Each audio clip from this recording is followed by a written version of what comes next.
జరిగింది.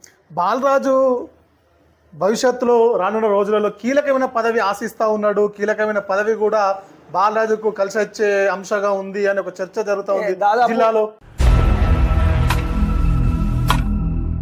తెలంగాణలో రాష్ట్రంలో అధికారంలోకి వచ్చింది మీ పార్టీ, కానీ సిరిసిల్లలో ఓటమి చెందడానికి కారణం ఏంటి?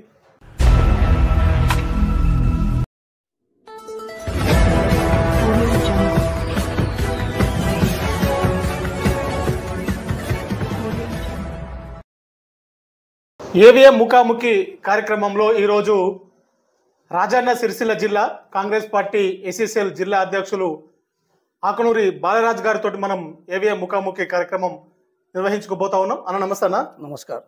బాగుండన్నా? బాగున్నా అన్న. మీరు బాలరాజ్ అన్న, మీరు గత 10 సంవత్సరాల నుండి కూడా ప్రతిపక్షంలో ఉండి ప్రజా సమస్యలపై అనేక పోరాటాలు చేయడం జరిగింది.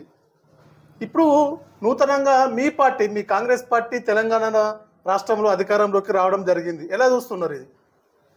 అంటే ఇప్పుడు కాంగ్రెస్ ప్రభుత్వం రాకముందు బీఆర్ఎస్ ప్రభుత్వం ఏదైతున్నదో ఆ బీఆర్ఎస్ ప్రభుత్వం ఏదైతున్నదో మరి ఎస్సీలకు 3 ఎకరాల భూమి ఇస్తానన్నారు.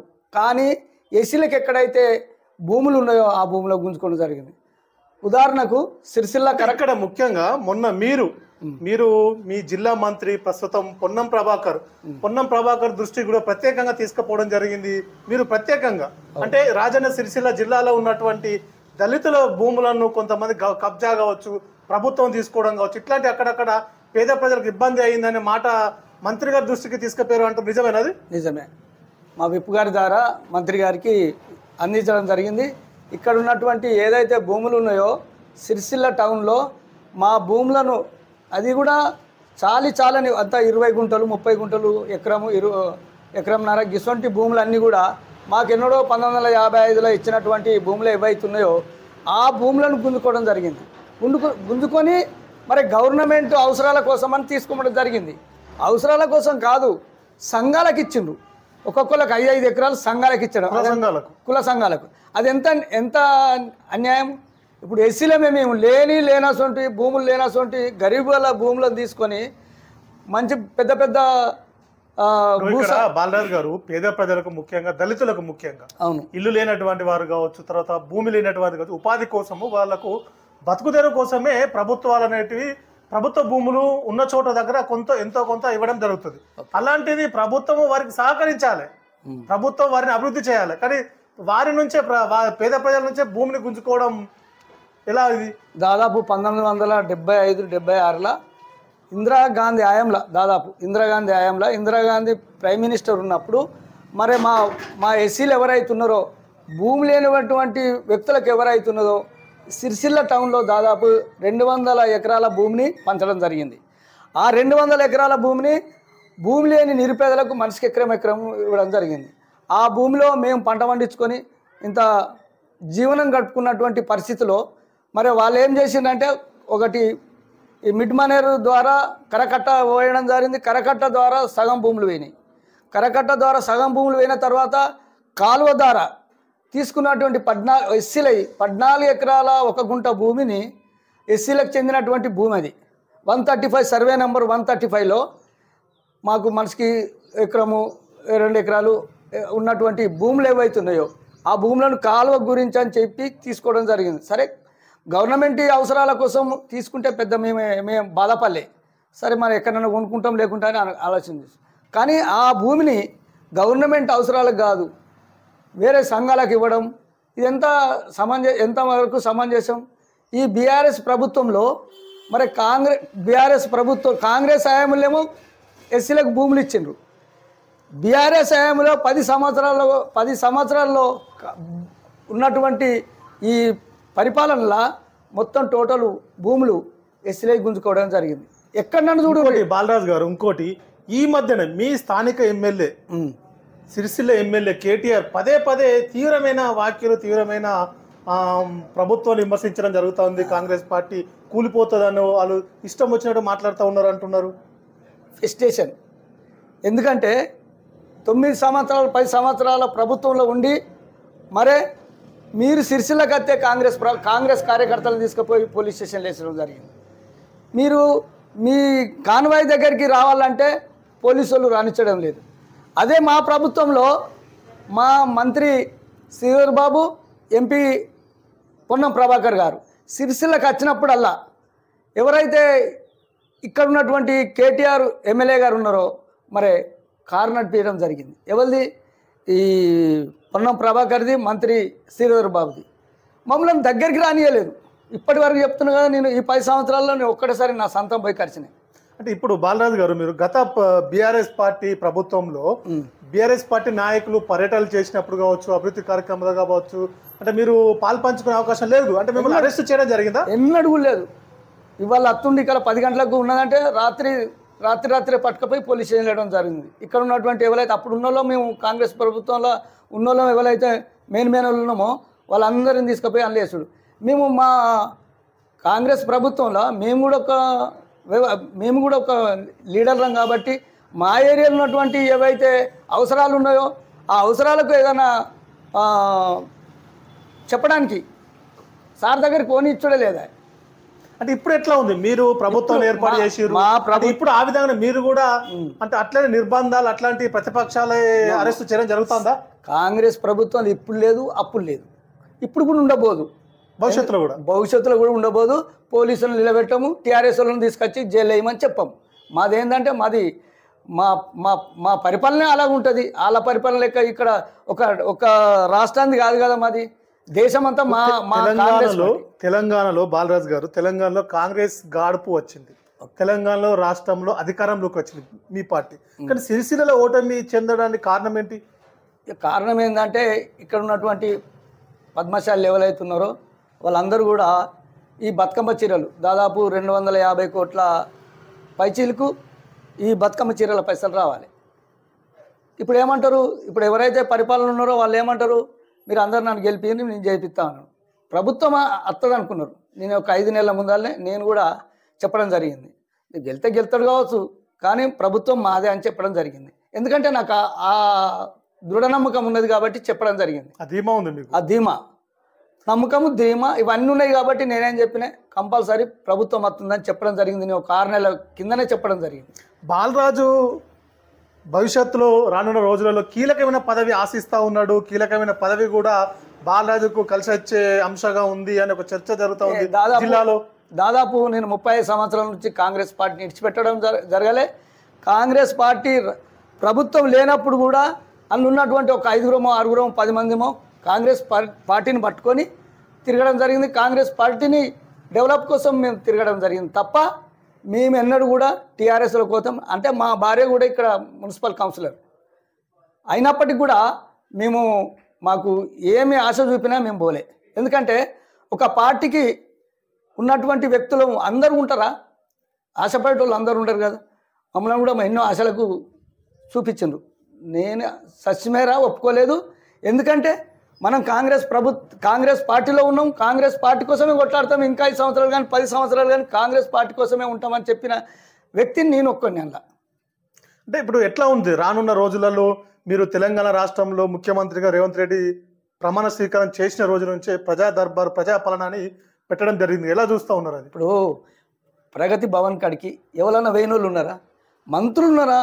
పాప మా గద్దరన్న పోయి ప్రగతి భవన్ కాడ కూర్చుండి చూడు, ఒక గద్దరన్న అంటే ఒక యుద్ధ నౌక, ఒక పాటలు పాడేటు గాయకుడు, ప్రజా గాయకుడు అయినటువంటికే అక్కడ అది లేదంటే నా సొంటోడు మీ అసొంటోళ్ళు ఇంకెవరైనా పోవడానికి వీలుంటుందా? అదే ఎవ్వరికి వీలు లేదు కాబట్టే మా రాష్ట్రం రాగానే, మా ప్రభుత్వం రాగానే ఏం చేసినామంటే ఆ గోడలని కూలగొట్టించి ప్రజా దర్బార్ పెట్టి అందరిని రమ్మని చెప్పడం జరుగుతుంది. ఎవరెవరి అవసరాలు ఉన్నాయో ఆ అవసరాల రీత్యా వాళ్ళు పెట్టుకున్నటువంటి అన్నీ కూడా ప్రతి మండలానికి కానీ ప్రతి జిల్లాకు కానీ పంపడం జరుగుతుంది. జనవరి 31వ తేదీ నాడు గద్దర్ జయంతి సందర్భంగా సీఎం రేవంత్ రెడ్డి ఒక ప్రకటన చేయడం జరిగింది. సినిమా ఇండస్ట్రీ కావచ్చు, కవులు కళాకారులకు ఇచ్చే అవార్డు ఏదైతే ఉందో నంది అవార్డు పేరు మార్చుతా ఉన్నాము, ఇప్పటి నుంచి ఖచ్చితంగా గద్దర్ అవార్డుగా దాన్ని ప్రకటించడం జరిగింది. దాని మీద ఎట్లా చూస్తూ ఉన్నారు? ఎట్లా చూస్తున్నామంటే ఒక గాయకుడు, ఒక ప్రజా గాయకుడు, ఆయన చేసినటువంటి సేవలు ఎస్సీ బీసీ మైనార్టీల కోసం చేసినటువంటి ఎన్నో కార్యక్రమాలు ఉన్నాయి.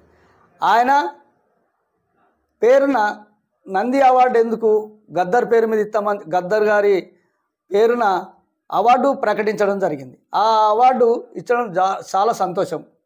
ఇప్పుడు మా సిరిసిల్లో ఉన్నటువంటి టీఆర్ఎస్ కార్యకర్తలు ఎవరైతే ఉంటారో వాళ్ళు కూడా ఈ 6 గ్యారెంటీల దాని మీద మొన్న ఇచ్చిండ్రు కదా, ఏది అప్లికేషన్స్ పెట్టుకోమని చెప్పింది కదా, ఏమేమి అవసరం ఉన్నాయో వాళ్ళందరూ ట్రిక్లు పెట్టుకోమని చెప్పి ఇవ్వడం జరిగింది కదా.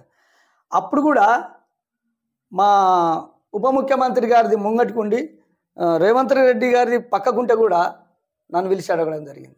ఇదేమైనా న్యాయమేనా అన్నాడు. ఒక ఎస్సీకి ప్రిఫరెన్స్ ఇస్తుండు, ఒక ఎస్సీ నుంచి వచ్చిండు కాబట్టి ఆయన కోసం ప్రిఫరెన్స్ ఇచ్చి ముందట పేజీలో పెట్టిండు. దానికి కూడా వాళ్ళకు అది అంటే ఎట్లా చూస్తున్నారు బాలరాజు గారు? మీరు కాంగ్రెస్ పార్టీ అనేక హామీలు ఇవ్వడం జరిగింది ప్రజలకు, నిజంగా ఎన్నికల సందర్భంలో చాలా పెద్ద మొత్తంలో హామీలు ఇవ్వడం జరిగింది.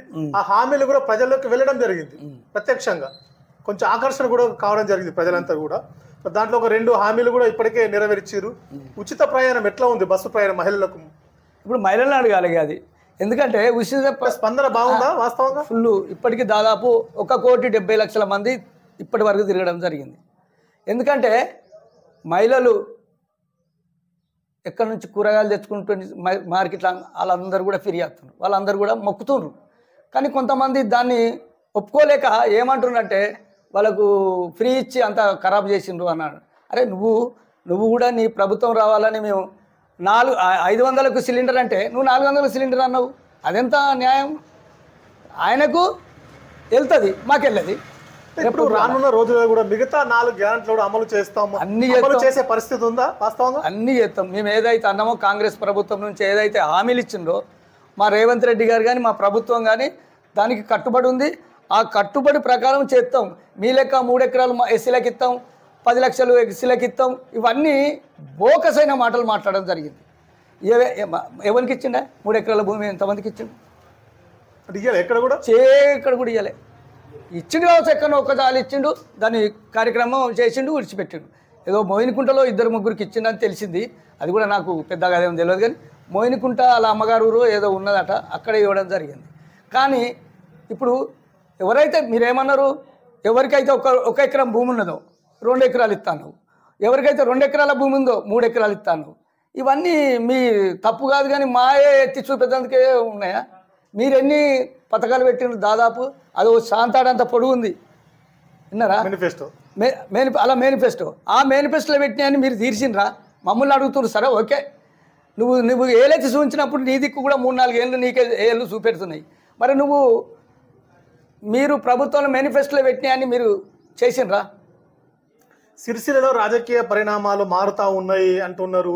కాంగ్రెస్ పార్టీలోకి భారీ చేరికలు జరుగుతూ ఉన్నాయని చర్చ జరుగుతూ ఉంది, వాస్తవేనది? వాస్తవం. ఈ నియోజకవర్గంలో దాదాపుగా ఏ నియోజకవర్గంలో జరిగినటువంటి చేరికలు జరుగుతున్నాయి.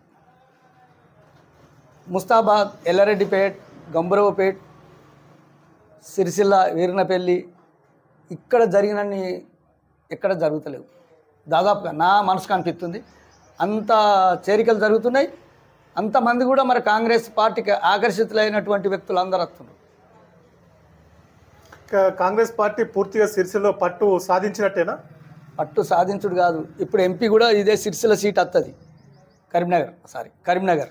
నిజంగా చెప్పు, కరీంనగర్లో ఇప్పుడు మరి ఈ ఊపు ఉందా? గత ఎమ్మెల్యే ఎన్నికల్లో జరిగినటువంటి ప్రజాబలము కాంగ్రెస్ పార్టీకి ఉందనుకుంటారా? రానున్న ఎంపీ ఎన్నికల్లో ఎట్లా ఉండబోతుంది? ఇప్పుడు మా ఎంపీ ఎన్నికలలో 4 సీట్లు గెలిచినాయి, 7 సీట్లకు 4 సీట్లు. ఇక్కడిది అంటే సిరిసిల్ల మొత్తం పద్మశాలీస్ కానీ వేరే కులస్తులు కానీ ఈ మండలాల్లో కానీ వచ్చినటువంటి ఇప్పుడు తంగలపల్లి మండలం కానీ ఇవన్నీ ఇంతమంది కూడా అందరూ కూడా కాంగ్రెస్ పార్టీలో చేరుతున్నారు. టీఆర్ఎస్ నుండి వాళ్ళు టీఆర్ఎస్లో పనిచేసినటువంటి వ్యక్తులే అందరూ కూడా చేరుతున్నారు. జడ్పీటీసీ మొన్న ముస్తాబాద్ జడ్పీటీసీ కూడా చేరిండు, తంగలపల్లి జడ్పీటీసీ కూడా చేరిండు.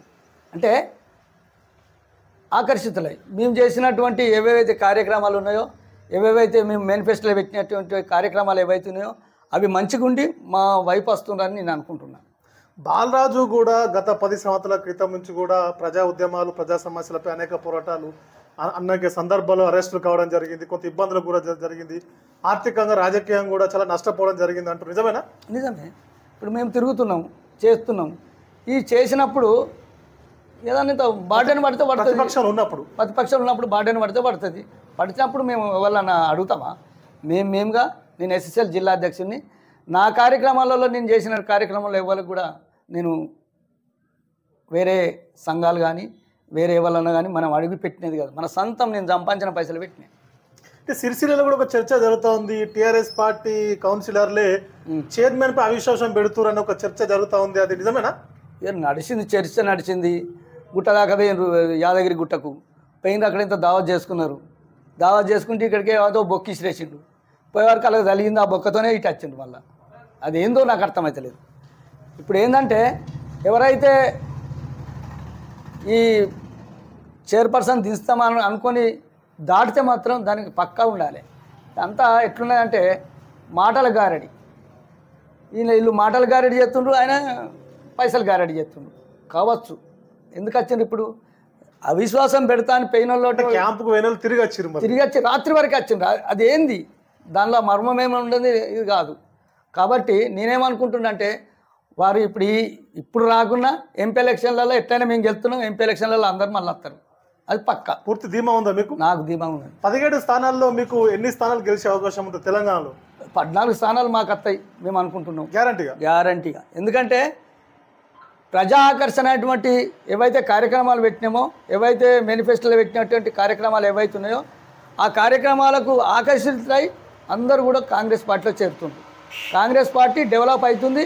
కాంగ్రెస్ పార్టీలో మళ్ళీ కూడా క్లీన్ సీట్ 14 సీట్లు వస్తాయి మాకు, ఎంపీ సీట్లు 14 సీట్లు వస్తాయి. మా రాహుల్ గాంధీని మన ప్రధానమంత్రి చేస్తున్నటువంటి కార్యక్రమంలో మా కాంగ్రెస్ పార్టీ మొత్తం కూడా మా ముఖ్యమంత్రి కానీ అందరు కూడా మంత్రులు కానీ అందరు కూడా వాళ్ళు ఈసారికి, ఎందుకంటే ఇంతకుముందు మేము ఒకసారి చెప్పండి బలరాజ్ గారు, ఈ ప్రభుత్వం ఏర్పడిన తర్వాత ప్రజల నుంచి ఎట్లా ఉంది? అంతకుముందు ప్రజాస్వామ్యం లేకుండే ప్రశ్నించే వారిపై దాడులు చేయడము, వారిపై కేసులు పెట్టడము జరిగిందని మీరు పదే మాట్లాడడం జరిగింది మీరు ప్రతిపక్షంలో ఉన్నప్పుడు. అంటే ఇప్పుడు ఎట్లా ఉంది ప్రజల నుంచి స్పందన?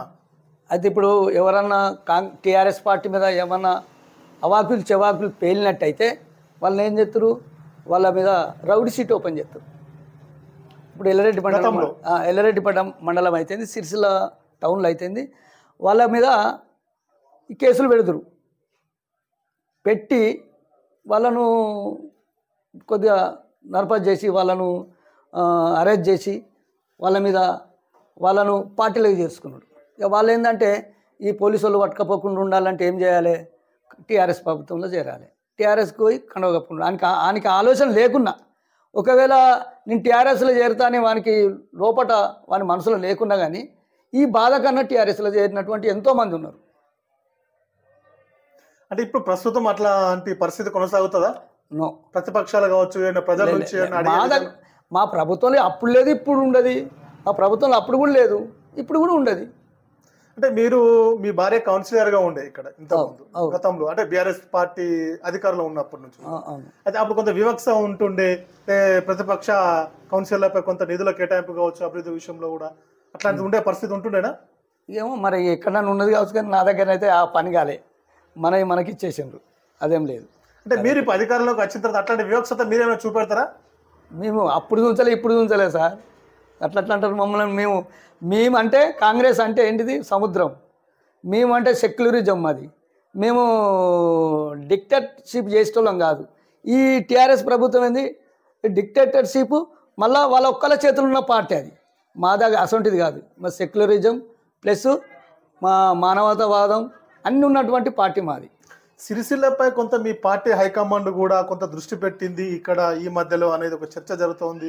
ప్రభుత్వం ఏర్పడిన తర్వాత పార్టీ బలోపేతం చేయాలి, నియోజకవర్గంలో బీఆర్ఎస్ పార్టీని పూర్తిగా బలహీనం చేసే పావులు కలపాలని ఆ విధంగా ప్రయత్నాలు చేస్తున్నారు అనే చర్చ జరుగుతుంది. నిజమేనది? ఇది చక్కటిది. ఎందుకంటే ఎవరు కానీ ఇప్పుడు ఎంపీ ఎలక్షన్లు ఉన్నాయి, మేము గెలవాలంటే మా ప్రయత్నం మేము చేసుకోవాలి కదా. మా ప్రయత్నం అయితే ఉండాలి కదా. ఇప్పుడు ఇక్కడ నుంచి కాంగ్రెస్ పార్టీ నుంచి ఒక ఎంపీ నిలబడితే ఎంపీ గెలవాలి కదా. గెలవడానికి మా కార్యక్రమాలు ఏదో మేము చేసుకోవాలి కదా. ఎవరి పార్టీలలోనైనా మా పార్టీలో కలుతా అంటే కలుపుకుంటాం. అది మా బాధ్యత. మా పార్టీ గెలవాలి, మా ఎంపీ సీట్ కూడా గెలవాలి. మా ఎంపీ సీట్ గెలవాలంటే మా 7 నియోజకవర్గాల ఉన్నటువంటి ఎవరైతే కాంగ్రెస్ కార్యకర్తల్లో బాగా పనిచేయాలి. మంత్రి పొన్నం ప్రభాకర్కు మీరు చాలా దగ్గర అంటున్నారు, నిజమేనా అది? ఫస్ట్ నుంచి దగ్గరనే 10 సంవత్సరాలు కాదు 20 సంవత్సరాల నుంచి నేను పొన్నం ప్రభాకర్ అంటే ఆకునూరు బాలరాజు అన్న అని పిలుస్తాను. నన్ను అన్నగారు ఇట్లా అని పిలుస్తుండే. అంటే ఇప్పుడు నేను పోయినా నన్ను అన్న అంటాడు, అది కాదు. కానీ మాకు దగ్గర సంబంధం. పొన్నం ప్రభాకర్ గారు ఆయన చెప్పిన పని మేము చేసినాం. మేము చెప్పింది ఏదైనా ఉంటే మాకు చేసి పెట్టిండు. మేము ఆయనను ఎన్నడూ కూడా కించపరిచే విధంగా కాదు. వాళ్ళ లెక్క మేము మా పార్టీ ఇప్పుడు వచ్చింది కదా, పార్టీ వచ్చినా కానీ మేము టీఆర్ఎస్ వాళ్ళని జైల్లో పెట్టాం, పోలీస్ స్టేషన్లకు రానియ్యాం. కానీ వాళ్ళంత అరాజ్ చేసింది ఈ రాష్ట్రంలో. మరి నేను ఒక 50-60 సంవత్సరాలు ఉంటా. ఇప్పటి వరకు కూడా ఏ ప్రభుత్వం వచ్చినా, అప్పుడు టీడీపీ ఉన్నా, ఇంకా టీడీపీ టీఆర్ఎస్ కాంగ్రెస్ ప్రభుత్వాలు ఉన్నప్పుడు కూడా ఏది కాదు, ఒక టీఆర్ఎస్ ప్రభుత్వమే ఇట్లా చేయడం జరిగింది. అంటే రానున్న రోజులలో కూడా ఈ కాంగ్రెస్ పార్టీ అధికారంలోకి వచ్చిన తర్వాత దళితులపై కావచ్చు, అంటే ఎస్సీ ఎస్టీ బీసీలపై ఎలాంటి అభివృద్ధి కార్యక్రమాలు తీసుకునే అవకాశం ఉంటుందా? ఉంటుంది. ఇప్పుడు ఏదైతే మేనిఫెస్టోలో పెట్టినటువంటి ఏవైతే ఎస్సీ బీసీలకు ఇస్తామన్నటువంటి ఏదైనా కానీ అవన్నీ మేము చేసి తీరుతామని చెప్పి మా ముఖ్యమంత్రి గారు హామీ ఇవ్వడం జరిగింది. మొన్న కూడా నేను మన ఇంద్రవెల్లి సభకు కూడా ఇవ్వడం జరిగింది. ఇంద్రవెల్లి సభలో కూడా నేను అన్నీ ఏవైతే చెప్పినో అవన్నీ కూడా ఇస్తా అని చెప్పిండు. అదే టీఆర్ఎస్ ప్రభుత్వం వచ్చిన తర్వాత మా పార్టీ ఓడిపోయిన తర్వాత 16,000 కోట్లు మిగులు బడ్జెట్ ఇచ్చి వచ్చినాం. మిగులు బడ్జెట్ ఇప్పుడు మాకు ఇచ్చినప్పుడు 7 లక్షల కోట్లు అప్పు ఇప్పుడు సరే అప్పిచ్చిండు, ఇది తీసుకున్నాం. ఇప్పుడు మీరు చేసినటువంటి కార్యక్రమంలో ఎస్సీలకు ఏం చేసిండు?